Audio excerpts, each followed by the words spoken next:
रुद्र सिंह राठौर मुंबई शहर का सबसे बड़ा बिजनेसमैन है। वो बहुत ही सख्त इंसान था। उससे दुनिया के बड़े बड़े लोग कांपते हैं। उसकी एक नज़र ही लोगों को डराने के लिए काफ़ी है। वो दिखने में बहुत ही हैंडसम है। हाइट 6 फुट 2 इंच, बड़ी बड़ी काली गहरी आँखें, गोरा रंग, पतले होठ, परफेक्ट जो लाइन, मस्कुलर बॉडी और स्माइल करने पर उसकी सुंदर सुंदर गालों पर डिम्पल पड़ता है। उसे एक नज़र देखकर ही लड़कियाँ उसकी दीवानी हो जाती हैं। कुल मिलाकर वो हर लड़कियों के सपनों का राजकुमार है। पर उसे लड़कियों से सख्त नफरत है। उसका मानना है कि वो लड़कियां बिल्कुल भी अच्छी नहीं होती हैं, जो दूसरों के पैसे और लुक्स पर मरती हैं। इसलिए वो किसी भी लड़कियों को अपने पास नहीं आने देता है। और अगर कोई लड़की उसके पास आने की कोशिश भी करती है तो वो उस लड़की का वो आखिरी दिन होता है। रुद्र की फैमिली में उसके दादा दादी के अलावा और कोई नहीं था। वो अपने दादा दादी को बहुत मानता था। उनकी खुशी के लिए कुछ भी करने को तैयार था। उसके माँ पापा के मरने के बाद उसके दादा दादी ने उसको पालकर बड़ा किया था। उसके दादा भी बहुत सख्त आदमी है। उन्होंने रुद्र का ध्यान रखने के साथ अपने बिजनेस को भी चलाया था। पहले उनका छोटा सा बिजनेस था जिसे रुद्र ने आज बहुत ऊंचाइयों तक पहुंचा दिया था। रुद्र के दो दोस्त भी थे जो कि बचपन से उसके साथ थे। वो रुद्र पर अपनी जान दे देते थे। एक का नाम सिवाय ओबराय, जिनके फादर का अपना खुद का एक बहुत बड़ा बिजनेस है। सिवाय ने भी अपने दम पर कई होटल खोले हैं जो कि बहुत हाई क्लास है। यहाँ बड़े बड़े लोग ही आते हैं। दूसरे दोस्त का नाम राजवीर खुराना है। राजवीर का अपना खुद का एक एड एजेंसी कंपनी है। उसमें बड़े बड़े मॉडल को काम पर लिया जाता है। रुद्र की तरह उसके दोनों दोस्त भी लड़कियों से दूरी बनाकर रखते हैं। देखने में ये दोनों भी बहुत ही स्मार्ट हैं। इनकी पर्सनालिटी भी बहुत ही अट्रैक्टिव है। प्रणीता प्रताप सिंह। प्रणीता प्रताप सिंह अजमेर की राजकुमारी है। प्यार से इन्हें सब परी बुलाते हैं। ये दिखने में भी बिल्कुल परी की तरह हैं। परी की उम्र 21 साल है। इनका रंग दूध की तरह सफ़ेद है। बड़ी बड़ी नीली आंखें, पतले गुलाब की पंखुड़ी जैसे होंठ, छोटी सी प्यारी सी नाक और हाइट 5 फुट 6 इंच है। इनके काले घने लंबे सुंदर बाल इनकी खूबसूरती को और बढ़ाते हैं। परी बहुत ही सीधी और मासूम सी लड़की है। इसे बाहरी दुनिया के बारे में कुछ नहीं पता है क्योंकि उसके पिता और भाई उसे कभी बाहर नहीं जाने देते। ऐसा क्यों है, यह आपको कहानी में पता चलेगा। परी के पिता राजा अवेंद्र प्रताप सिंह हैं। अजमेर में इनका बहुत बड़ा रियासत है। इनकी माँ बचपन में ही मर गई थी तो राजा साहब ने इनकी माँ के मौसी की बेटी से निहारिका से शादी कर ली। परी की माँ का नाम जानकी प्रताप सिंह था। अवेंद्र और जानकी के दो संतान हैं, एक बेटा और एक बेटी। बेटा बड़ा है जिसका नाम मानवेंद्र प्रताप सिंह है और परी इनसे छोटी है। और निहारिका जी की भी एक बेटी है जिसका नाम तेजस्विनी है। ये परी से छोटी है पर परी को बहुत प्यार करती है। परी भी उस पर अपनी जान छिड़कती है। परी अभी 19 साल की है। देखने में ये बहुत खूबसूरत है। निहारिका जी दोनों को बहुत मानती हैं पर हकीकत क्या है यह आपको आगे स्टोरी में पता चलेगा। मानवेद को घर के लोग मान बुलाते हैं। मान की उम्र 26 साल है। दिखने में ये बहुत ही हैंडसम है। हाइट 6 फुट, चौड़ा सीना, गोरा रंग, भूरी आंखें इनको और भी आकर्षक बनाती हैं। परी की एक दोस्त भी है जिसका नाम कनक है। कनक बचपन से ही परी के साथ महल में ही रहती है क्योंकि उसके माँ पापा बचपन में ही मर गए थे तो राजा साहब परी के कहने पर उसे महल ले आए। कनक परी का बहुत ध्यान रखती है। जितनी परी भोली थी कनक उतनी ही समझदार और सुलझी हुई थी। उसे हमेशा परी की परवाह रहती, इसलिए वो उसे अकेला छोड़कर कहीं नहीं जाती। स्टोरी में और भी किरदार आएंगे जिनके बारे में आपको स्टोरी में पता चलेगा। मुंबई शहर रात का समय, एक बड़ा और बहुत ही सुंदर विला जिसके चारों ओर ट्रेंड बॉडीगार्ड का कड़ा पहरा था। विला के एक साइड बहुत ही सुंदर गार्डन था जिसमें बहुत सारे सुंदर सुंदर रंग बिरंगे फूल लगे हुए थे। उन फूलों से बहुत ही अच्छी खुशबू आ रही थी जो पूरे वातावरण में फैला था। वहीं उस विला के अंदर एक बड़े से कमरे में एक आदमी उस कमरे में रखे डिजाइनर सोफे पर राजा की तरह बैठा हुआ था। उसके सामने टीवी चल रही थी। उस टीवी पर कोई न्यूज़ चल रहा था जिसे वो आदमी बहुत ही ध्यान से देख रहा था। तभी वहीं बगल में रखे टेबल पर उसका मोबाइल बजा। उस आदमी के असिस्टेंट ओजस का फ़ोन था। वो आदमी मोबाइल की आवाज़ सुनकर तुरंत फ़ोन उठाया और शांत आवाज़ में बस हाँ बोला। उधर दूसरी तरफ से आवाज़ आई, सर, हमारी हाईवे वाली कंपनी में घोटाला करने वाले इंसान के बारे में पता चल गया है। उस आदमी को तुरंत पकड़कर मेरे पुराने अड्डे पर लेकर आओ। इधर से उस आदमी की रौबदार आवाज़ आई। ओके सर, मैं आधे घंटे में उसे लेकर वहाँ पहुँचता हूँ। दूसरी तरफ से ओजस ने कहा। ओजस की बात सुन उस आदमी ने तुरंत फ़ोन कट कर दिया। फ़ोन रखने के बाद वह आदमी तुरंत अपनी कार की चाबी लिया और खुद ड्राइव करते हुए वो आदमी के पास 10 मिनट में उस जगह पर पहुंच गया। 20 मिनट बाद ओजस उस आदमी को लेकर अपने बॉस के पास पहुंच गया। बॉस, ये है वो आदमी जो इतने दिनों से कंपनी में फ्रॉड कर रहा है, ओजस ने अपने बॉस से कहा। वो आदमी अपने सामने सोफे पर बैठे आदमी को देखकर डर से कांपने लगा। ओजस का बॉस अपने हाथ में गन लेकर उस आदमी के सर पर रख दिया, फिर अपने आंखों से उसे सवालिया नज़रों से देखने लगा। बॉस, वो मिस्टर अजित भल्ला ने मुझसे करने को कहा था। वो आदमी अपने बॉस को इतने गुस्से में देखकर डर से कांपते हुए हकलाते हुए बोला। तभी वो आदमी ज़मीन पर तुरंत गिरा और उसके सर से खून निकलने लगा। एक गोली उसके सर के आर पार हो गई। ओजस को इशारा कर उसका बॉस वहाँ से चला गया। ओजस भी अपने बॉस के इशारे को तुरंत समझकर अपने आदमियों से कहकर उस जगह को तुरंत साफ करवाने को लगा। ओजस का बॉस जैसे ही बाहर आया उसके मोबाइल बजा। उसने देखा उस पर उसके फ्रेंड राजवीर का नाम फ्लैश हो रहा था।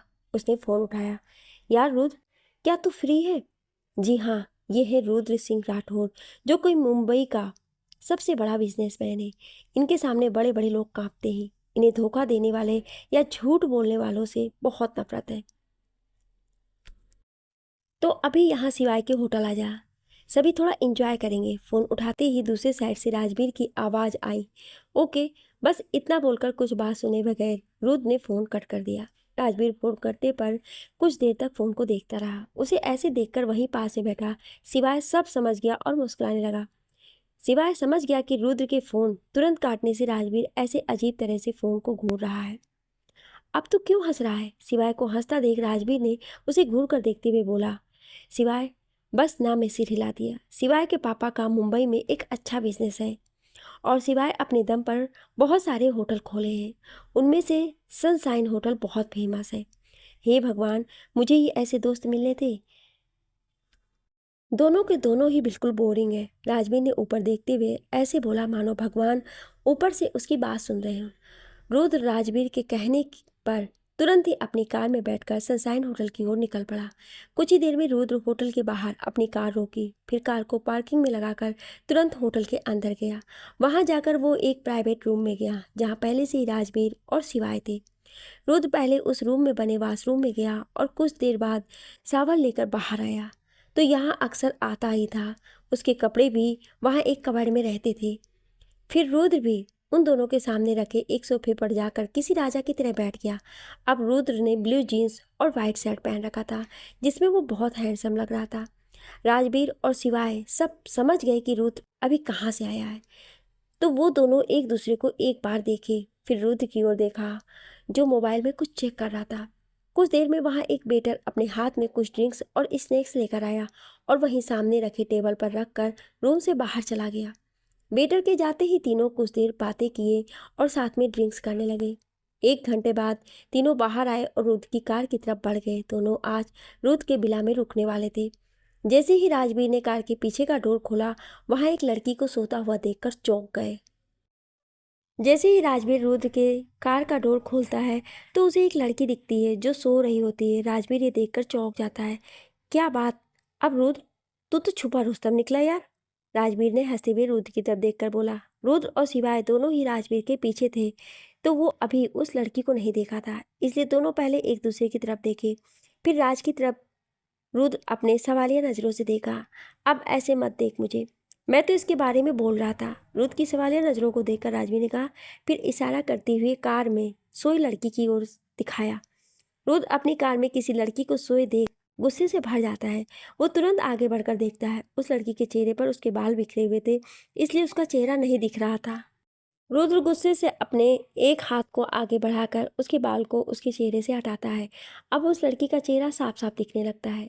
चांद की रोशनी में उस लड़की का खूबसूरत चेहरा और भी चमक रहा था। रुद्र का गुस्सा उस लड़की के खूबसूरत चेहरे को देखकर एक पल में कहीं गायब हो जाता है। उस लड़की के दूध जैसे सुंदर चेहरा, उसकी लंबी लंबी पलकें, गुलाब की पंखुड़ी जैसे गुलाबी होंठ, ये सब देखकर रुद्र कहीं खो सा गया था। राजवीर रुद्र के चेहरे को बहुत ध्यान से देख रहा था कि कैसे अभी जो चेहरा गुस्से से लाल था, अब उसी चेहरे पर गुस्से का कोई नामो निशान नहीं था। राजवीर सिवाय को रुद्र के चेहरे की तरफ देखने का इशारा करता है, जिससे सिवाय की नज़र भी रुद्र की तरफ जाती है, तो वो बस मुस्कुरा देता है। अब बताएगा कि कौन है ये लड़की, या फिर बस निहारता रहेगा? राजवीर ने रुद्र की तरफ देखते हुए कहा। रुद्र बिना जवाब दिए कार में उसी लड़की के पास बैठ गया और राजवीर सिवाय के बैठने का वेट करने लगा। राजवीर रुद्र का ये रिएक्शन देख अपना सर पीट लिया, फिर आगे ड्राइविंग सीट पर बैठ गया। सिवाय जब राजवीर के बगल वाली सीट पर बैठने लगा, तभी उसका फ़ोन बजा। सिवाय फ़ोन चेक किया तो उसके असिस्टेंट का कॉल था। हाँ ठीक है, मैं अभी आता हूँ। सिवाय फ़ोन पिक करके सामने वाले की बात पर बोला। अब तो ये मत भूलना कि तू जा रहा है, अचानक तेरा कोई ज़रूरी काम आ गया।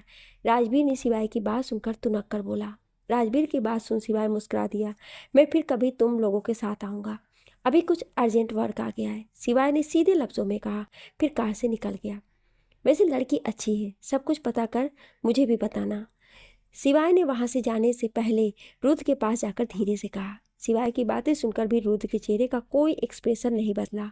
सिवाय का इस तरह रुद्र से धीमी आवाज़ में बात करते देख राजवीर ने उसे घूर कर देखा। राजवीर को घूरता देख सिवाय बस उसके सिर को सहलाकर मुस्कुराते हुए वहाँ से चला गया। सिवाय के जाते ही राजवीर ने भी कार आगे बढ़ा दी और रुद्र की विला की तरफ मोड़ ली। रुद्र पूरे रास्ते बस उस लड़की को ही निहारता रहा, जिसे राजवीर कब से फ्रंट मिरर से देख रहा था। गाड़ी ध्यान से देखकर चलाओ, मुझे मरने का कोई शौक नहीं है, रुद्र ने राजवीर की तरफ बिना देखे सख्त आवाज में कहा। उफ, यह आदमी, ना जाने भगवान ने इसे कितने आंखें दिए हैं, राजवीर ने रुद्र की बातें सुनकर अपने मन में कहा। कुछ ही देर राजवीर ने रुद्र की विला के सामने कार रोकी। एक गार्ड ने आकर रुद्र की तरफ की डोर खोली तो रुद्र बाहर आया, फिर दूसरी तरफ जाकर डोर खोलकर उस लड़की को अपनी गोद में उठाकर विला के अंदर जाने लगा। रुद्र को इस तरह इतने प्यार से किसी लड़की को अपनी गोद में ले जाते देख सभी शॉक्ड हो गए, क्योंकि आज तक किसी ने भी रुद्र के साथ किसी लड़की को नहीं देखा था, और आज रुद्र किसी लड़की को अपनी गोद में लिया था, तो सभी को एक साथ 440 वोल्ट का झटका लगा था। राजवीर ने तो कई बार अपने हाथों से आंखों को रगड़ा, फिर अपने एक हाथ से दूसरे हाथ पर चिकोटी काटी कि कहीं वो कोई सपना तो नहीं देख रहा है। आ की एक आवाज़ राजवीर के मुंह से निकला। राजवीर ने खुद को यकीन दिलाने के लिए थोड़ा तेज से खुद को चिमटी काटी, जिससे उसे तेज दर्द हुआ और उसके मुंह से एक चीख निकल गई। सारे बॉडीगार्ड राजवीर की तरफ देखने लगे, जिस पर राजवीर ने अपने दांत दिखा दिए। रुद्र जब उस लड़की को अंदर लेकर गया तो सारे सर्वेंट आंखें फाड़े उसे ही देख रहे थे। पहले तो उन सबको रुद्र की गोद में उस लड़की को देखकर आश्चर्य हुआ, फिर रुद्र को उस लड़की को अपने रूम में ले जाते देखकर तो जैसे सदमा सा लग गया। रुद्र उस लड़की को सीधे अपने रूम में ले गया और उसे ले जाकर अपने बेड पर सुला दिया और वहीं पर उसके पास बैठकर बहुत ही ध्यान से उसके चेहरे को देखने लगा। रुद्र उस लड़की को अपने रूम में ले जाकर अपने किंग साइज बेड पर बहुत ही ऐसे आराम से लिटा दिया जैसे वो लड़की कोई कांच की गुड़िया हो जो हल्की सी चोट लगने पर टूट जाएगी। फिर उसे ब्लैंकेट से अच्छे से उड़ा दिया। रुद्र फिर वॉशरूम में अपने कपड़े चेंज करने चला गया। कुछ देर बाद वो वापस आया और अपने बेड पर बैठकर उस लड़की के चेहरे को ध्यान से देखने लगा। कौन हो तुम? क्यों तुम्हें देखकर मेरे दिल को सुकून मिल रहा है? इतनी लड़कियां मेरे पास आना चाहिए, पर मैंने किसी को अपने करीब भी नहीं आने दिया। ना जाने क्यों मुझे ही तुम्हारे करीब आने का मन कर रहा है। ये सब बातें रुद्र के मन में उस लड़की को देखकर चल रही थी। कुछ देर तक यूं ही देखने के बाद रुद्र वहीं रखे काउच पर जाकर लेट गया और कुछ ही देर में उस लड़की को देखते हुए रुद्र नींद की आगोश में चला गया। बाहर राजवीर अभी भी सदमे में था। रुद्र का ये रूप उसके लिए दुनिया के 8वें अजूबे के समान था। कुछ देर तक तो वो सोचता रहा और उधर तरफ देखता रहा जिधर की तरफ अभी रुद्र गया था, फिर अपने सिर को झटक कर दूसरे रूम में जाकर सो गया। अगली सुबह सूरज की किरणें खिड़की से होती हुई जब उस लड़की के चेहरे पर पड़ी तो उस लड़की की आंखें धीरे धीरे खुलने लगी। जब उसकी आंखें खुली तो वो खुद को किसी अनजान जगह पाकर अपनी आंखें बड़ी बड़ी करके हर जगह को देखने लगी। तभी उसकी नज़र वहीं सामने बैठे रुद्र पर गई, जो किसी राजा की तरह सोफे पर अपने एक पैर पर दूसरा पैर रखकर अपने हाथ में मोबाइल पकड़े हुए कुछ कर रहा था। अपने सामने इतने हैंडसम आदमी को देखकर वो चौंक गई। वो अपनी नीली आंखों को टिमटिमाते हुए उसे ही देख रही थी। वो कुछ बोलने वाली होती है कि तभी एक कड़क आवाज आई, जाओ जाकर तुम पहले फ्रेश हो जाओ, फिर तुमसे कुछ बात करते हैं। रुद्र अपने रौबदार आवाज में बोला। वो लड़की डर कर तुरंत बेड से उठकर वॉशरूम में चली गई, पर तुरंत ही वो बाहर आकर अपना सिर नीचे करके रुद्र के सामने खड़ी हो गई। तुम्हारे लिए कपड़े वॉशरूम में ही हैं, रुद्र सब कुछ समझकर सीधे शब्दों में कहा। वो लड़की थोड़ी आश्चर्य हुई कि इस आदमी को कैसे पता चला कि मैं कहना क्या चाहती हूँ, पर फिर वो तुरंत वॉशरूम में चली गई। कुछ देर बाद वो सावर लेकर बाहर आई। उसने पिंक कलर का प्लाजो सेट पहन रखा था जिसमें वो बहुत ही प्यारी लग रही थी। उसके लंबे बाल गीले थे जिसमें से पानी टपक रहे थे। वो टॉवेल से अपने बाल को सुखाती है। रुद्र एक बार अपनी नजरें उठाकर उस लड़की की तरफ देखा तो वो उसे देखता रह जाता है। फिर वो उसे वहीं अपने सामने बैठने का इशारा करता है। वो लड़की रुद्र की बात मानकर बैठ गई। फिर रुद्र ने उसे बोलने का इशारा किया। मैं यहाँ कैसे आई? मैं तो उस लड़की ने बहुत ही मासूमियत से बोला। तुम मेरे कार में सोई हुई मुझे मिली। रुद्र ने उस लड़की की बात पूरी होने से पहले ही बोला। तुम्हारा क्या नाम है और तुम मेरी कार में क्यों सोई हुई थी? रुद्र ने अपनी रौबदार आवाज में उस लड़की से पूछा। मेरा नाम परी है। वो मेरी दोस्त ने मुझे आपकी कार में बैठने को कहा और वो किसी से मदद के लिए होटल में गई। उस लड़की यानी परी ने रुद्र की बात को सुनकर डरते हुए कहा। तुम्हारी दोस्त? रुद्र ने उसे सवालिया नजरों से देखते हुए कहा। हाँ, मेरी दोस्त कनक नाम है उसका। वो वहीं पास के होटल में गई थी। वो जब तक आती तब तक मैं सो गई थी और आप मुझे अपने साथ यहाँ ले आए। परी ने बहुत ही भोली सी सूरत बनाकर कहा। रुद्र तो बस परी की भोली सी सूरत को ही देख रहा था। उसकी नीली आंखें उसे और भी ज्यादा आकर्षक लग रही थी। तुम्हारा घर कहाँ है और इतनी रात में बाहर क्यों आई अपनी दोस्त के साथ? रुद्र ने कुछ देर बाद परी से पूछा। मैं अपने घर से भाग गई अपने दोस्त के साथ। वो मेरे घर वाले मेरी शादी एक बुरे लड़के से करा रहे थे जो सबके सामने अच्छा बनने का नाटक करता है, पर सबके पीठ पीछे मुझसे बदतमीजी करता है। यहाँ तक कि वो मेरी दोस्त को भी तंग करता है। मैंने सबको बताया पर किसी ने मेरी बात नहीं मानी, तो मैं घर से भाग गई। परी ने सब कुछ बहुत ही मासूमियत से रुद्र से कह दी। रुद्र तो बहुत ही ध्यान से परी की बात सुन रहा था और उसके चेहरे को देखकर सच्चाई जानने की कोशिश कर रहा था। चलो मेरे साथ नीचे, रुद्र कुछ देर बाद परी से कहा। कहाँ चलूं और क्यों? परी ने रुद्र से पाउट बनाकर पूछा। चलो चलकर नीचे नाश्ता कर लो, मेरे ख्याल से तुम्हें भूख लगी होगी, रुद्र ने रूम से बाहर जाते हुए कहा। परी भी अपना सर झुकाकर रुद्र के पीछे चल दी। नीचे डाइनिंग टेबल पर तरह तरह के वेज नॉन वेज डिश रखे हुए थे। सभी सर्वेंट अपने सर झुकाए रुद्र के सामने खड़े थे।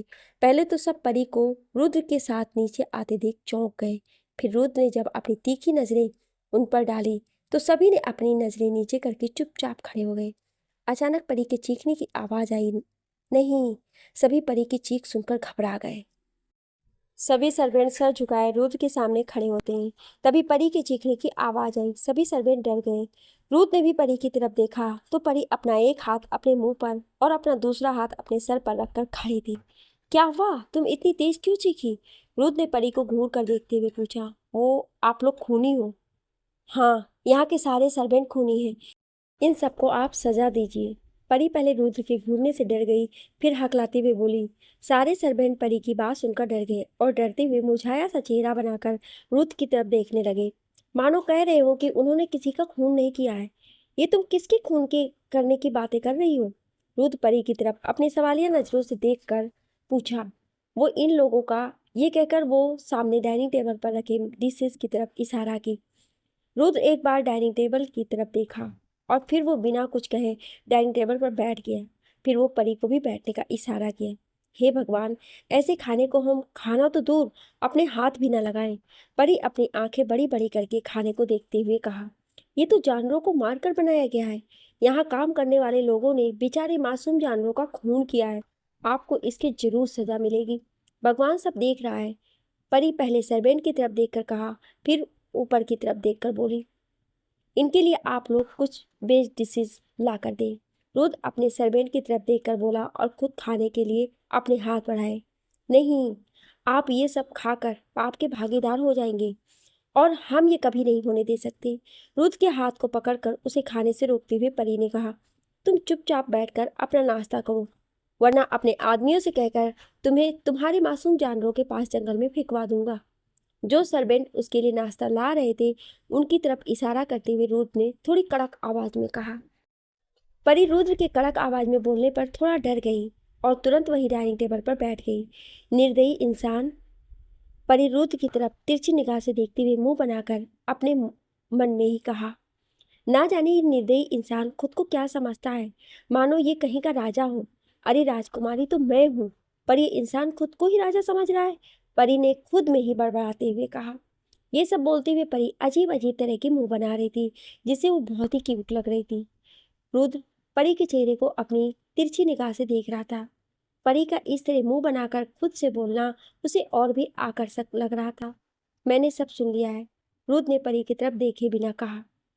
मैंने तो कुछ नहीं कहा। परी ने रुद्र की बात सुनकर हकलाते हुए कहा। तो ठीक है, नाश्ता फिनिश करो। रुद्र ने उसके नाश्ते की तरफ इशारा करते हुए कहा। परी भी रुद्र की बात मानकर तुरंत अपने नाश्ते में मिले हुए आलू के पराठे दही में डुबोकर बच्चों की तरह जल्दी जल्दी खाने लगी। रुद्र परी को बच्चों की तरह खाते हुए देखकर मन ही मन मुस्कुराने लगा, पर अपने चेहरे पर कोई भाव नहीं आने दिया। वो अपने एक्सप्रेशनलेस चेहरे के साथ अपना नाश्ता कर रहा था। नहीं, तभी यह आवाज़ वहां से आई। इस आवाज़ को सुनकर परी, जो अपने हाथ में आलू के पराठे का निवाला लेकर अपने मुंह में डालने जा रही थी, वो डर के कारण उसके हाथ से छूटकर नीचे गिर गया और वो अपनी नजरें घुमाकर उधर की तरफ देखने लगी जिस तरफ से आवाज आई थी। सारे सर्वेंट भी उधर ही तरफ देख रहे लगे जिधर से आवाज आई थी। बस एक रुद्र था जिसे इस आवाज से कोई फर्क नहीं पड़ा। वो आराम से अपना नाश्ता कर रहा था।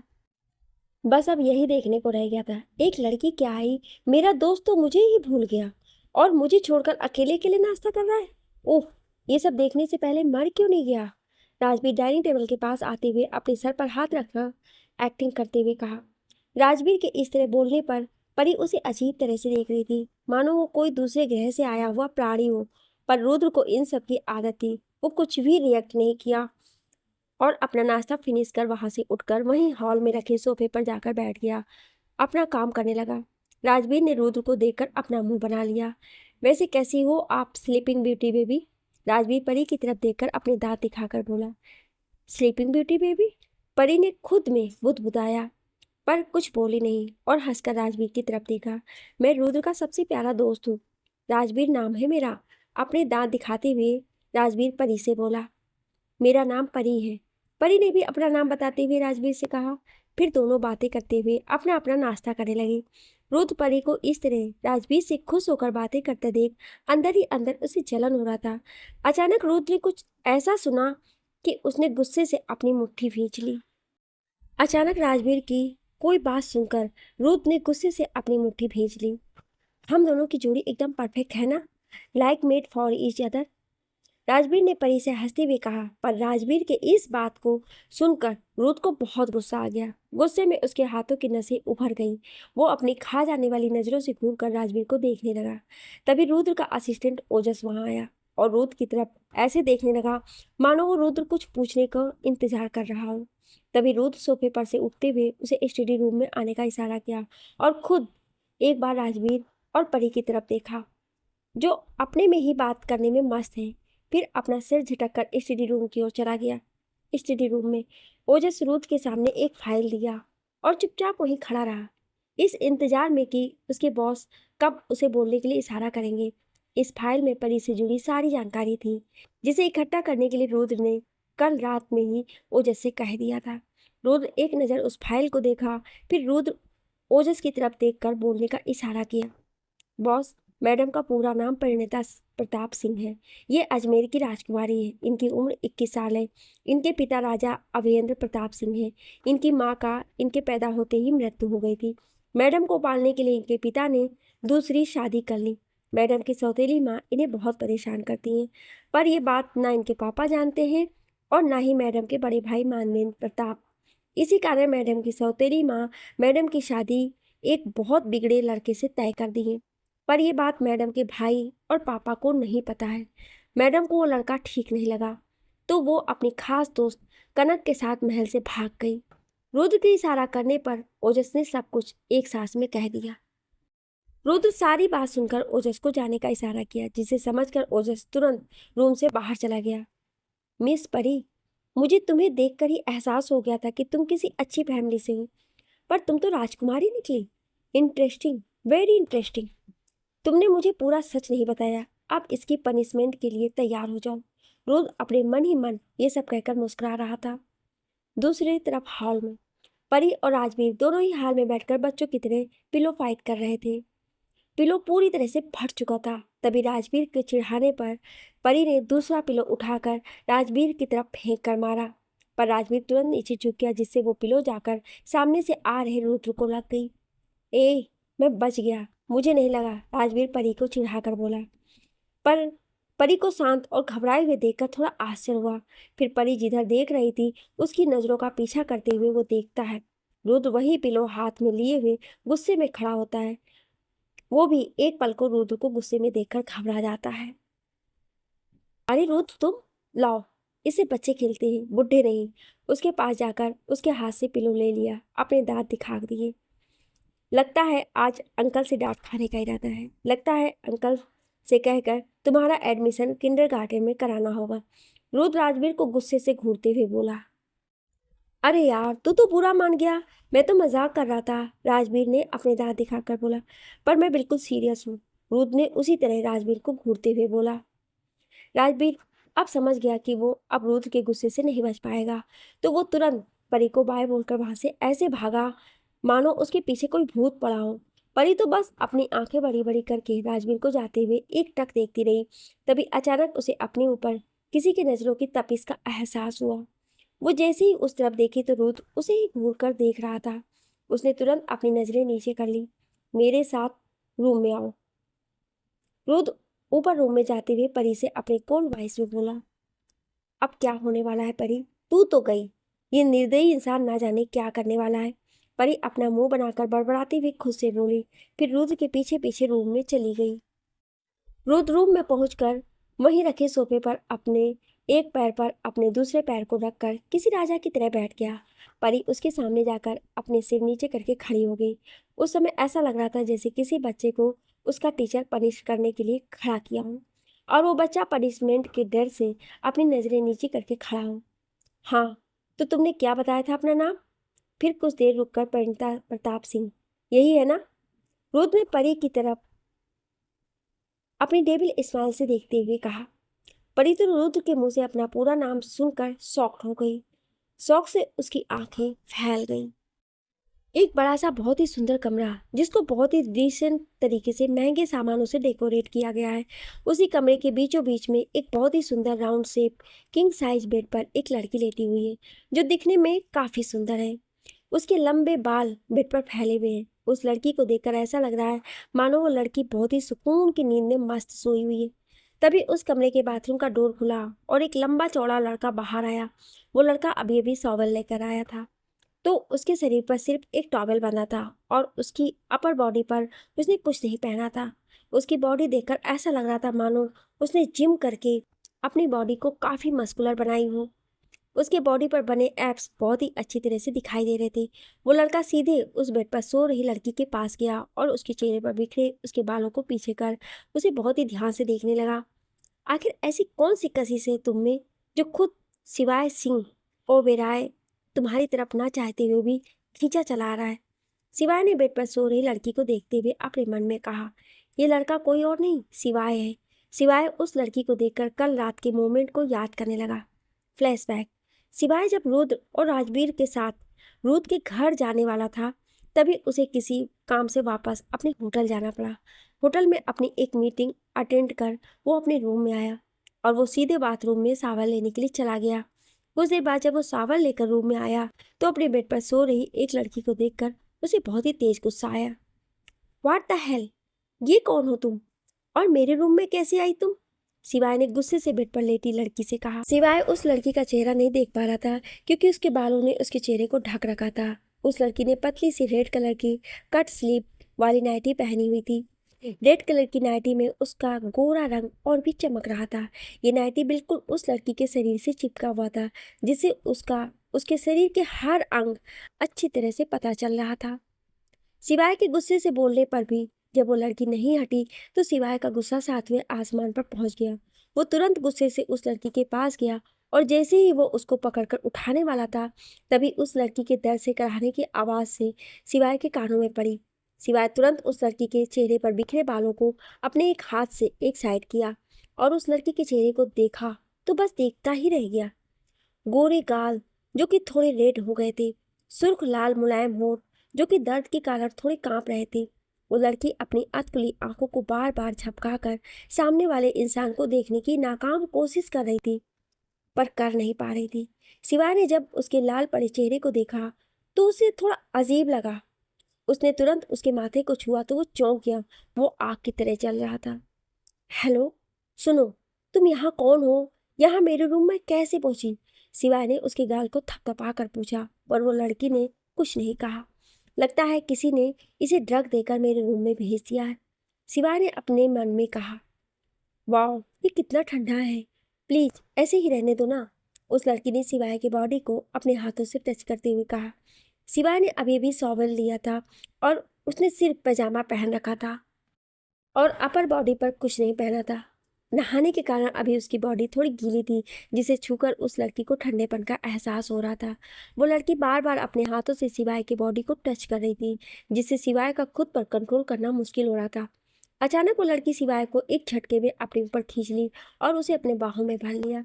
हाँ, ये बहुत ही ठंडी चीज़ है, मैं इसे अपने पास ही रखूंगी, उस लड़की ने सिवाय की बॉडी के चारों तरफ अपने हाथों को फैलाकर कहा। सिवाय उसके हाथों को हटाने लगा, पर वो लड़की उसे बार बार पकड़ के ले रही थी। अचानक सिवाय की नज़र उसके होठों पर जाकर ठहर गई। वो अपना कंट्रोल खो दिया और उसके गर्म मुलायम होठों पर अपने ठंडे सख्त होठ रखकर उसे बेतहासा चूमने लगा। अब ये लड़की कौन है, जानने के लिए सुनिए अगले भाग में।